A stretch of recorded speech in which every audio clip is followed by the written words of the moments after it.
क्या कह रहे हैं? हमारा एक पुत्र हमें छोड़कर चला गया और आप ऊपर से रोने को मना कर रहे हैं।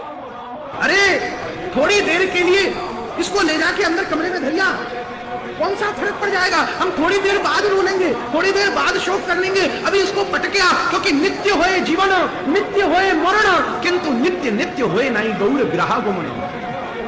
नित्य जीवन होता है, नित्य मरण होता है, पर आंगन में श्री गौर हरि का संकीर्तन हो गया। क्या इसको पटकिया था? इतनी देर में श्रीमन महाप्रभु भी भावावेश में नृत्य करते हुए आगे। शिवास, शिवास आप कहां चले गए थे? मैं देख रहा था नृत्य भाव कीर्तन का उत्साह शिथिल पड़ रहा था। अरे राम राम राम, कैसी बात है? हरिबोल हरिबोल, घर में संकीर्तन चल रहा है और बेटा सो रहा है, ये तो बड़ा भारी प्रमाद का विषय है। बेटा जग जग जग कह के महाप्रभु ने हाथ बढ़ाया, वो मरे हुए ने भी एकदम गौर हरि का हाथ पकड़ लिया और महाराज उठ के खड़ा हुआ और दिव्य भाव से हरे राम हरे राम राम राम हरे हरे, हरे कृष्ण कृष्ण कृष्ण हरे हरे, हरे राम